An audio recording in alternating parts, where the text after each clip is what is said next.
Fala pessoal, beleza? Professor de História Diego Novaes, e na nossa videoaula, que é o momento da revisão, nós vamos falar sobre República Populista, que é o período de 1946 até 1964, e os principais pontos, fim do Estado Novo e a redemocratização do Brasil, e os principais governos desse período, que é o governo Dutra, governo Vargas, governo JK, governo Jânio Quadros, governo Jango, e os principais aspectos políticos, econômicos, culturais e sociais desse período de 1946 até 1964, tá certo? Então, pessoal, tenham uma boa videoaula, assistam com muita atenção, com muito cuidado, apontem as principais dúvidas, qualquer coisa, estamos à disposição, tá certo? Então, tenham uma boa aula e uma boa prova de recuperação. Até mais! Então, pessoal, como nós vimos na última aula, nós vamos ter o fim do Estado Novo. Lembrando que o Estado Novo era a ditadura civil de Vargas.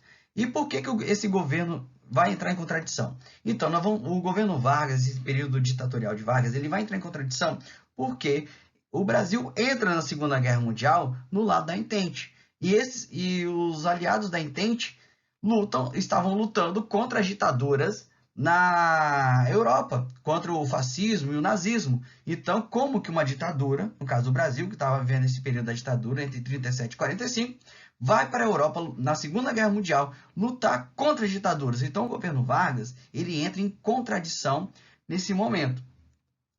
Então, a oposição de Vargas cai em cima do governo, matando, né? Cai em cima matando, querendo um movimento de redemocratização. Então, a publicação do Manifesto dos Mineiros, tá, em 41, e o fim do controle de órgãos como o DIP são exemplos dessa pressão opositora. Tá? Queriam o fim da ditadura e iniciar um processo de redemocratização. Vargas, então, ele cede à força dessa oposição e promulga uma série de leis. Estou promovendo redemocratização, hein? E convoca eleições para a Assembleia Constituinte, os governos dos estados e para a presidência. Ele vai convocar essas eleições gerais. Então, ele vai querer mostrar, pessoal, estou promovendo um processo de redemocratização. Só que ele vai promover esse processo de redemocratização querendo que ele mesmo continuasse no poder. Tanto é que ele próprio vai incentivar o povo a lançar um movimento chamado de queremismo, né? Esse movimento queremismo, Queremos Getúlio, tá? Que foi um movimento de slogan: queremos Constituição, queremos democracia, queremos redemocratização com Getúlio. Era uma tentativa de Vargas de conseguir se manter no poder. Só que ele vai ser destituído do poder em 29 de outubro de 1945, através de um golpe de Estado liderado pelos militares. Então, com isso, nós vamos ter o fim do Estado Novo e o período agora de democratização, um período de reorganização da política brasileira. Então, pessoal, nessa reorganização partidária que nós vamos ter após o Estado Novo de Vargas, nós vamos ter aí a formação de 3 grandes partidos, tá? Nós vamos ter o retorno do pluripartidarismo, ou seja, vários partidos. Então, Vargas ele participa da organização de 2 partidos, o PSD, o Partido Social Democrata, que estava ligado aos interventores estatais e interventores na economia e oligarquias rurais que apoiavam Vargas, e também o Partido Trabalhista Brasileiro, que estava ligado às camadas médias urbanas e que estava ligado ao trabalhismo. Tá? Então, esses 3 partidos, o PSD, o PTB e a UDN, elas vão dominar o cenário político brasileiro até 64. Vão ser considerados os 3 grandes partidos políticos, né, que vão dominar a política brasileira aí até o golpe de 64. Então, a organização partidária dessas agremiações, como o PSD, reunia os partidários de intervenção estatal, na economia, interventores estaduais do governo Vargas e parte das oligarquias rurais. O PTB, né, Partido Trabalhista Brasileiro, com base nas camadas populares urbanas, nos sindicatos e o trabalhismo. A UDN, conservadores em geral, reuniam grandes oligarquias rurais, comerciantes e lideranças paulistas que foram derrotadas na Revolução de 30. E o PCB, o Partido Comunista Brasileiro, tá? Ele vai surgir no contexto da Guerra Fria, né? O Brasil, né? Voltar nesse contexto da Guerra Fria, e vai ser colocado na ilegalidade em 1947 durante o governo Dutra. Então, pessoal, o primeiro presidente eleito nesse período democrático, né, chamado também de populista, foi o Eurico Gaspar Dutra, tá? Que foi eleito aí para o mandato de 1946 até 1951. Ele foi eleito com mais de 50% dos votos, derrotando nas eleições os candidatos Eduardo Gomes, da UDN, e Edo Fiuza, do PCB. E olha só, nós vamos ter uma coligação para a eleição de Dutra, tá? Que vai ser formada pelo PSD e o PTB. Tá? Então, os dois partidos ligados a Vargas vão apoiar aí o general Dutra na eleição. Ele que vai promulgar a Constituição de 1946. Então, nós vamos voltar a ter uma Constituição democrática que vai durar até 1964. Agora, o que previa a Constituição de 1946? Restabelecimento, né, das eleições diretas para presidente, governador e prefeitos. Foram mantidas as eleições diretas para senadores, deputados federais, estaduais e vereadores. Garantiu a igualdade de direitos de todos os cidadãos perante a lei e concedeu liberdade de associação com fins permitidos pelas leis do país. Então, era uma Constituição ainda bem democrática, apesar da Constituição ela proibir o direito de greve dos trabalhadores. Tá? Então, mas já eram avanços democráticos considerados para a época. Outro exemplo vai ser o Plano SALT. Então, o Plano SALT tinha as seguintes siglas, que seriam as áreas prioritárias do governo Dutra, que seriam a saúde, a alimentação, transporte e energia. Então, além disso, nós vamos ter uma aliança com os Estados Unidos, que no contexto da Guerra Fria, tá, essa aliança com os Estados Unidos previa impedir o avanço do comunismo sobre a América. Além disso, né, nós vamos ter a adoção de medidas para a abertura do mercado brasileiro para o mercado estrangeiro. Nessa primeira fase, nós vamos ter a desvalorização dos produtos nacionais, porque o produto importado ele era mais barato do que o produto nacional, então nós vamos ter um enfraquecimento das atividades internas. Só que isso vai levar, né, ao aumento da inflação e tudo mais. E na segunda parte, nós vamos ter uma adoção de uma nova política dificultando as importações e estão gerando um pequeno crescimento, né, na produção interna. E olha só, é claro que o governo Dutra também, ele gastou todo o nosso dinheiro da Reserva Nacional, que foi juntado por Vargas, comprando supérfluos. Coisas que não tinham valor dentro do mercado brasileiro, foram investidos e não deram o retorno financeiro esperado. E com isso nós vamos ter, claro, além da desvalorização da moeda, nós vamos ter aumento da inflação, congelamento dos salários e, é claro, manifestação dos trabalhadores da classe operária, que não está claro, não estavam acostumados com aquilo tudo. Beleza? Então, depois de Dutra, nós vamos ter um retorno de um velho conhecido nosso. Então, após o governo Dutra, nós vamos ter o retorno do querido do povo, Getúlio Vargas. Então, bota o retrato do velho outra vez, porque o homem voltou, e voltou nos braços do povo. Então, pessoal, nós vamos ter a volta de Vargas, tá, no período democrático. Ele foi eleito pelo povo, né, para o mandato de 1951 até 1955. Isso nas eleições, né, que ocorrem em 1950. Ele foi eleito pelo PTB para suceder Dutra, então, na presidência. E nessa eleição, quando ele reassume o poder, ele tenta, né, juntar dois segmentos diferentes com ideologias diferentes sobre o desenvolvimento do país. E a partir daí, nós vamos ter uma disputa entre nacionalistas e entreguistas. Então, o nacionalismo, que era a base ideológica política de Vargas, defendia que o desenvolvimento do país seria através das indústrias de base, que essas indústrias iriam explorar as riquezas naturais e inclusive as riquezas do subsolo, no caso o petróleo. Então, esse direito de exploração deveria caber ao governo através da criação de empresas estatais. Então, nós vamos ter a fundação da Petrobras em 1953, empresa estatal que nós temos aí até hoje, e a restrição, né, de remessas de lucros para o exterior, porque esse lucro deveria ficar aqui para o desenvolvimento do país. Já os entreguistas eram um grupo ligado aos interesses dos Estados Unidos, e esse grupo defendia que as riquezas do país, as riquezas do subsolo, no caso do petróleo, deveriam ser entregue a empresas estrangeiras, principalmente as empresas de petróleo dos Estados Unidos. Tá? Esse grupo cria, né, defende a abertura do capital ao mercado estrangeiro, cria a Comissão Mista Brasil e Estados Unidos para Desenvolvimento Econômico, estabelecida em 51, e esse grupo de desenvolvimento econômico vai ser responsável pela criação do Banco Nacional de Desenvolvimento Econômico, BNDE, que existe aí até hoje, e ele foi criado em 1953, tá? Com base em uma resposta aos grupos que queriam entregar as riquezas naturais do Brasil aos grupos estrangeiros.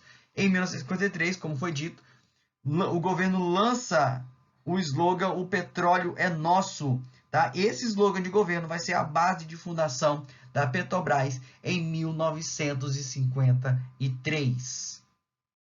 Então, nos últimos anos de governo Vargas, tá? Vargas vai se envolver em algumas polêmicas, entre elas, tá? O atentado da Rua Toneleiro, lá em 5 de agosto de 54. Tá? Carlos Lacerda, que era um dos principais críticos e opositores de Vargas, ele vai sofrer uma tentativa de assassinato. E essa tentativa de assassinato vai estar ligado a Gregório Fortunato, que era chefe da guarda pessoal do presidente. Então, diante desse episódio, o governo Vargas entra em crise e Vargas acaba sendo isolado politicamente. E os grupos opositores crescem em cima do governo Vargas, pressionando o governo. Tá? Tanto é que Vargas ele não consegue atender as demandas dos setores conservadores e populares ao mesmo tempo. Ou ele agradava um, ou ele agradava outro. Tá? Vargas, então, ele vai ser acusado de planejar o atentado do jornalista Carlos Lacerda em 54, e diante da pressão política, ele vai, né, escrever uma carta-testamento e vai cometer suicídio em 54. Tá? E essa carta-testamento de Vargas, que nós vamos ver mais adiante, tá? Que nós vamos assistir mais adiante, ela comove, né, provoca comoção e fúria popular em relação à oposição de Vargas. Então, todos aqueles que eram opositores de Vargas viram a fúria do povo, tá? E tá a tristeza, né? E não acreditando que a morte do seu grande líder, o líder do povo, o pai dos pobres, né, havia cometido suicídio diante da pressão política exercida naquele momento. E assim, né, através do suicídio de Vargas, põe-se o fim, né, de todo um período, de toda uma era, né, de Vargas, e agora o Brasil estava novamente numa crise, afundado em uma crise política. Tá? E então nós vamos assistir aí agora a Carta Testamento, né, a narração da Carta Testamento de Vargas. Então, nas eleições de 55, tá, nós vamos ter aí a eleição de Juscelino Kubitschek. Juscelino Kubitschek, né, então, ele foi eleito pelo PSD em 55 para o mandato, né, que se iniciava em 56, e o seu vice, né, as eleições para vice-presidente eram separadas, tá? Você votava uma vez para presidente e votava para vice-presidente. E o seu vice-presidente, João Goulart, vai ser eleito pelo PTB. E ele era um antigo ministro, né, do trabalho do governo Vargas. Então, mais uma vez, a aliança PSD-PTB derrotava a UDN. Tá? A UDN, inclusive, tenta dar um golpe, né? Mas acaba sendo reprimido aí pelas forças militares que garantem, né, a posse de Juscelino Kubitschek. Juscelino Kubitschek inicia, então, ele vem com um plano de governo, né, o seu slogan de governo chamado de 50 anos em 5. Ou seja, a meta de governo dele era desenvolver o Brasil 50 anos no mandato de 5 anos. Tá? Como que ele vai fazer isso? Ele vai tentar equilibrar todas as demandas dos diversos grupos sociais através de uma política de conciliação que incentivava a industrialização nacional. Tá? Então, ele vai incentivar esse processo de industrialização nacional, vai criar uma política de conciliar os interesses de diversos grupos, aumentando, tá, os salários dos trabalhadores, melhorando o equipamento dos militares, grande investimento em obras e a construção de Brasília, que é a atual capital do Brasil. Antes a capital era o Rio de Janeiro, até 1960. Que indicava, né, o slogan de modernização e desenvolvimento desse governo. Agora, por que construir a capital do Brasil lá no interior, no coração do país? Justamente para quê? Para levar desenvolvimento econômico para o interior do país. Então, esse era o objetivo de levar a capital do país para lá. Inclusive, nós vamos ter também o desenvolvimento da malha rodoviária, com a construção e ampliação de diversas rodovias, tá, no nosso país. Inclusive, se nós vamos olhar o mapa rodoviário, todas as rodovias elas estão interligadas entre si e todas essas rodovias acabam sendo ligadas a Brasília, tá, através dessa interligação. Então, esse plano de metas, tá, que era o programa de desenvolvimento por meio de crescimento da indústria, tinha 5 setores, né, prioritários: energia, transporte, alimentação, indústria de base e educação. E esse plano de metas, ele recebia dinheiro através de investimentos, né, através de empréstimos feitos no exterior. Então, nós vamos ter entrada de capital externo para poder viabilizar o plano de metas, principalmente de países como Estados Unidos e o Japão. E através desses empréstimos, né, no capital externo, nós vamos ter os déficits orçamentários e pegar esse dinheiro para poder cobrir esses déficits. Então, nós vamos ter essa indústria, né, indústria de integração nacional, onde o crescimento da população industrial em taxas altas, né, tinham taxas mais altas aí de quase 12% ao ano. Só que esses núcleos populacionais vão ficar abarrotados de gente, porque vai provocar um êxodo rural muito grande, muitas pessoas vão sair dos campos para as cidades, tá? E então vai haver a necessidade de interligação dessas regiões através do investimento na ampliação das vias de transporte. Aí que nós vamos ter essa ampliação do setor rodoviário, a ampliação e a construção de novas rodovias, ligando as diferentes regiões e levando, inclusive, né, tirando um pouco da região, tentando tirar um pouco de investimento da região sudeste e levando para o coração do país. Por isso que a capital do Brasil é tirada do Rio de Janeiro lá para Brasília, tá? Aí com a construção de Brasília, que foi uma das primeiras cidades planejadas no Brasil, com a sua inauguração em 1960, tá? Já no final do governo Kubitschek. Continuando aqui então falando sobre o governo JK, nós vamos ter então algumas críticas em relação ao plano de metas, que era o plano, né, de desenvolver o Brasil 50 anos em 5. Como nós podemos observar nessa charge que caiu na prova do Enem, se eu não me engano, em 2011 ou 2013, tá? Meta de faminto. JK, você agora tem automóvel brasileiro para correr em estradas pavimentadas com asfalto brasileiro, com gasolina brasileira. O que quer mais? Jeca, um prato de feijão brasileiro, seu doutor. Agora, por que essa crítica? Se nós formos olhar, é justamente nesse gráfico que se nós formos olhar as verbas de investimento por setor no governo JK. Olha só, o setor industrial 20%, setor energético 44%, transporte 29%. Olha agora os investimentos em educação e alimentação. Alimentação 3% e educação apenas 4%. Então, nós podemos perceber que o plano de metas do governo JK previa o quê? Os maiores investimentos eram no setor energético, setor industrial e no setor de transportes. Educação e alimentação ficou por isso mesmo. Então, por isso a crítica da charge.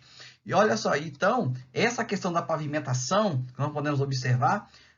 Por que automóvel brasileiro? Porque nós começaram a vir montadoras para o Brasil, como por exemplo a Volkswagen vai ser uma das primeiras montadoras a se instalarem no Brasil e fabricar automóveis aqui no Brasil. Nós já tínhamos a Petrobras produzindo gasolina brasileira, tá? Então, esse contexto retrata o investimento nesses setores, industrial, transporte e energético, mas a falta de investimentos em setores como educação e alimentação. Aí, por isso, essa crítica, tá, dessa charge aí em relação ao plano de metas do governo JK. Então, durante a era JK, nós vamos ter um desenvolvimento cultural muito grande no Brasil. Tá? A música, onde o rádio era o principal meio de comunicação, a partir de 1950, vai ganhar popularidade a partir do rock, tá? Com novos ritmos como o rock, o forró e o jazz, e o surgimento também da bossa nova, tá? Com Vinícius de Moraes e Tom Jobim, que são os principais nomes aí da bossa nova brasileira. Além disso, nós vamos ter o surgimento da televisão agora, junto com o rádio, nós vamos ter televisão, com a inauguração da primeira TV brasileira, tá? Com a primeira sistema de televisão, que vai ser a TV Tupi, em 1950. E com isso, alguns anos depois, nós vamos ter a popularização das TVs. E com isso, nós vamos ter comunicação e cultura de massa. Por quê? A rádio e a televisão vão ser importantes propagadores de cultura, beleza?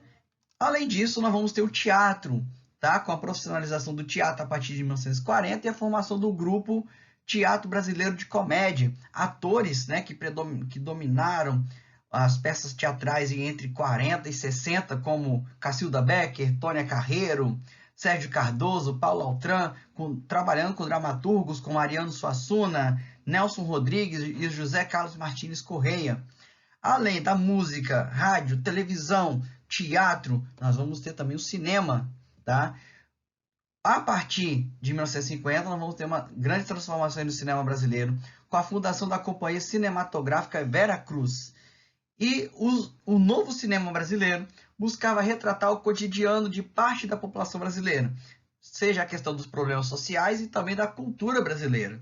Tá? Exemplos desse novo tipo de filme, né? Nós vamos ter o Rio 40 Graus, do Glauber Rocha, e o Barravento, com Nelson Rodrigues dos Santos, como sendo os principais cineastas do cinema novo brasileiro. E também vale destacar que o Brasil ele foi campeão mundial, tá? Em 1958, o Brasil conquista sua primeira Copa do Mundo, tá? Futebol também é cultura. Então, o Brasil conquista sua primeira Copa do Mundo em 1958, iniciando, né, a geração da era Pelé. Beleza?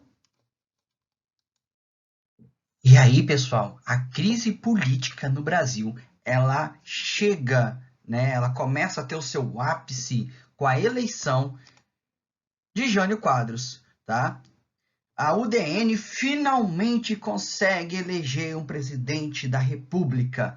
E João Goulart, que era do partido oposicionista, né, que ele era do PTB, ele vai ser eleito novamente vice-presidente. Então, nós temos aí um contraste. O DN, que era ligado a grupos conservadores na presidência, e um partido oposicionista, né, João Goulart, que era ligado aos sindicatos e aos trabalhadores, como vice-presidente. Aí, ó, e o principal ponto de campanha de Jânio Quadros foi justamente, né, a vassoura, que com a promessa de varrer a corrupção do país. O cara adota uma política tão populista, que ele usava um paletó preto nas suas caminhadas de campanha, entrava nos bares para tomar cafezinho, e você via aquela caspa assim em cima dos ombros aqui do paletó. Então era uma maneira de mostrar que ele era um cara do povo, mesmo ligado aos grupos conservadores.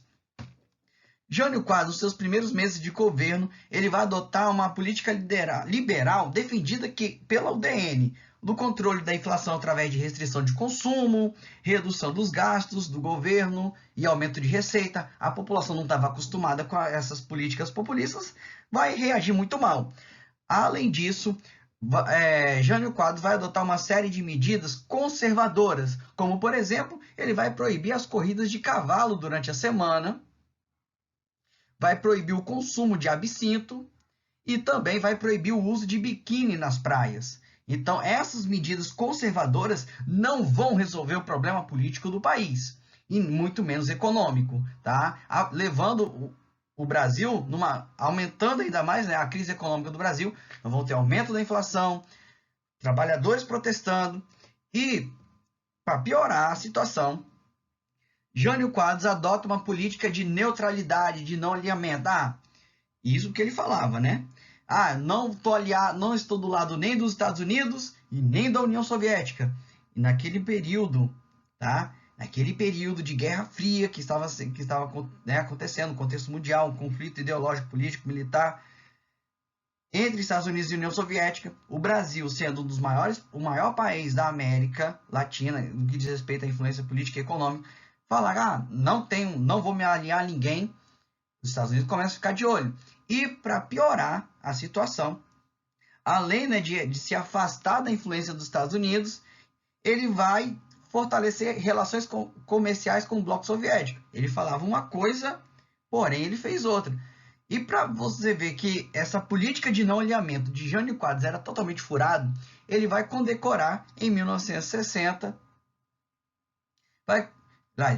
1961, vai condecorar Che Guevara com a Ordem do Cruzeiro do Sul, que era a mais importante ordem militar. Ah, mas o que isso tem a ver?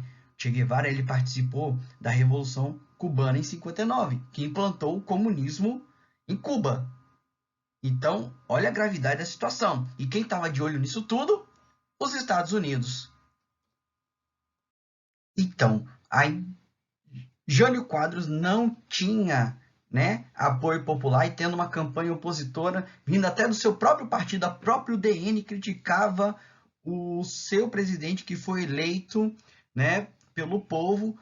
O seu próprio partido estava criticando o presidente. Então, sem apoio popular, sem o apoio do partido, tá? Jânio ele vai renunciar após 7 meses de mandato. Ele escreve uma carta, manda para o Senado, é aprovado e ele acaba renunciando à presidência, né, em 61, após 7 meses de governo, alegando que forças terríveis estavam atentando contra o seu governo. Mas olha só o precedente que vai levar a política brasileira. Se a política brasileira já estava em crise, se a gente achava que naquele momento a política brasileira ela estava no fundo do poço, engano seu, porque o fundo do poço ainda era um pouquinho mais fundo, tá? Então nós vamos ver mais adiante o que vai acontecer após a renúncia do presidente Jânio Quadros. Então, após a renúncia de Jânio Quadros, quem deveria assumir era justamente o vice-presidente João Goulart. João Goulart, inclusive, no momento da renúncia de Jânio Quadros, estava numa viagem constitucional, né, uma viagem diplomática à China. China comunista, aliada à União Soviética. Aí, olha só. Então, os parlamentares iniciam uma campanha para que João Goulart não assumisse a presidência do país. Então, essa mobilização dos militares conservadores, mais o parlamento brasileiro, né, tentaram impedir a posse de João Goulart. Nós vamos ter, então, uma reação legalista que vai assegurar a posse do presidente. O Brasil, inclusive, esteve à beira de uma guerra civil, tá? Liderada por Leonel Brizola.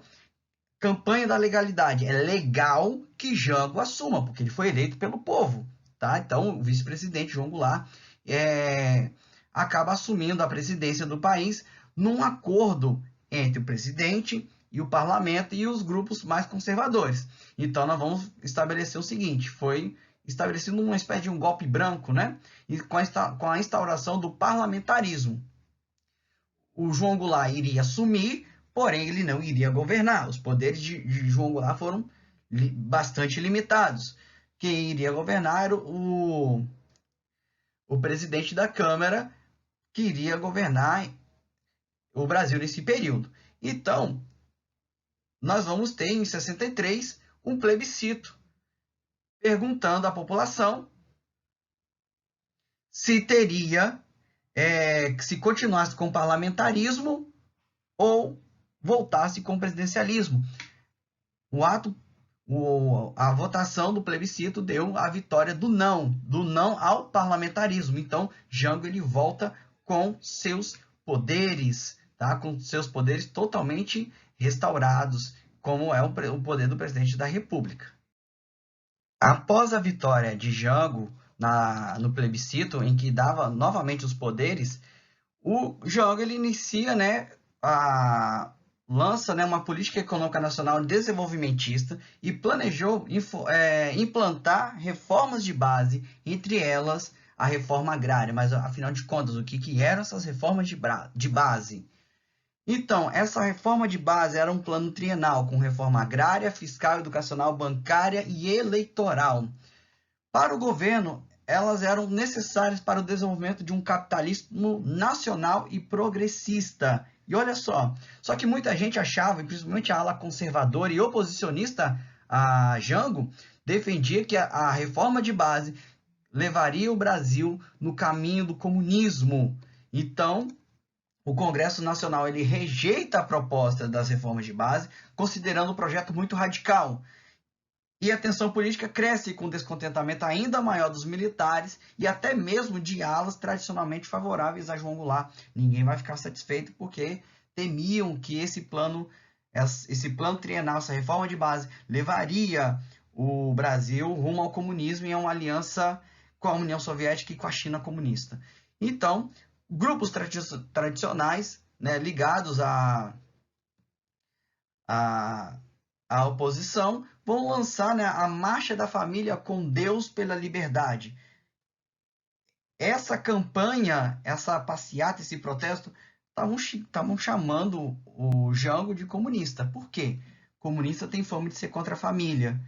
E comunista também tem fama de ser ateu. Logo, também serem contrários a valores libertários, né? A questão da repressão, a liberdade de imprensa, a liberdade individual, enfim. Então, a Marcha da Família com Deus pela Liberdade estavam chamando o Jango de comunista.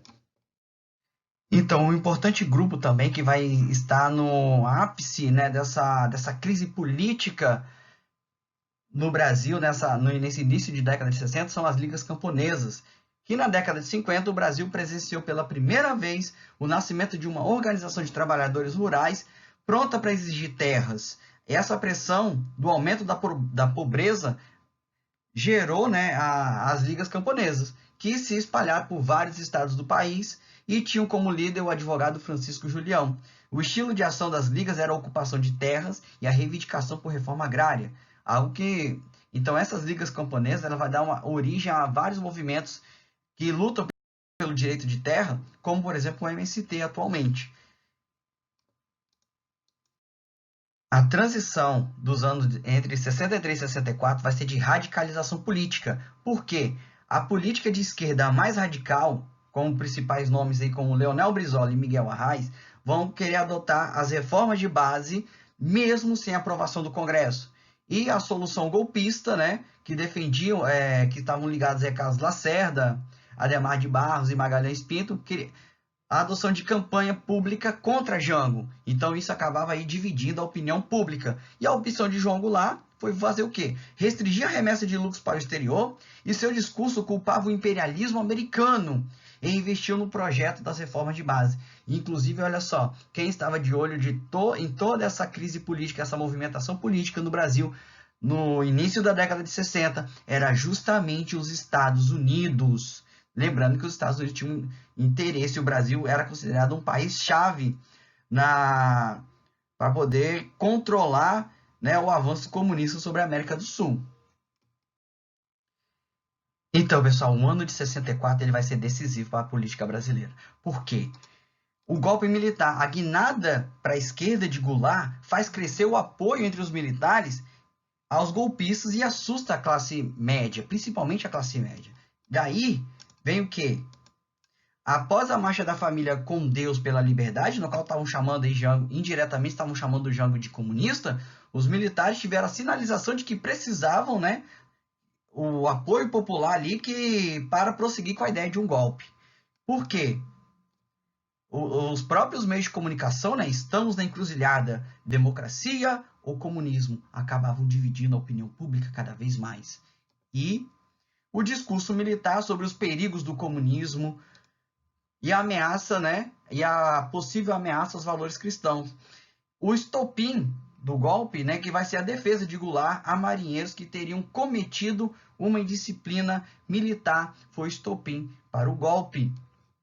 Tá? Inclusive, dados, né, que foram dos arquivos norte-americanos, de conversas entre o diplomata norte-americano com o governo dos Estados Unidos, os Estados Unidos estavam prestes a invadir o Brasil em 62. Entre 62 e 63, navios norte-americanos já estavam na parte do Canal do Panamá. E assim, ó, militares, ou vocês dão um jeito ou nós vamos dar.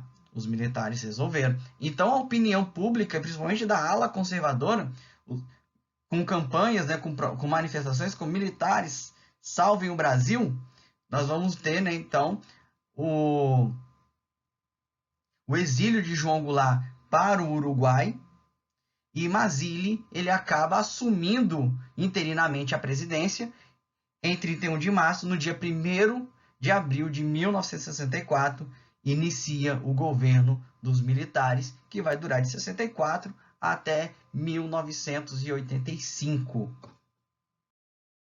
Então, pessoal, estamos chegando ao fim dessa videoaula. Espero que ela tenha te ajudado, espero que você tenha entendido o conteúdo, tá certo? Qualquer dúvida, é só mandar mensagem pra gente, que estamos aí à disposição para poder ajudar vocês. E, inclusive, não deixe de se inscrever no canal, não deixe, tá, de curtir o nosso vídeo, promover aí o nosso canal e as nossas aulas, beleza? Então, até breve e espero você na nossa próxima videoaula. Muito obrigado pela atenção e pelo carinho.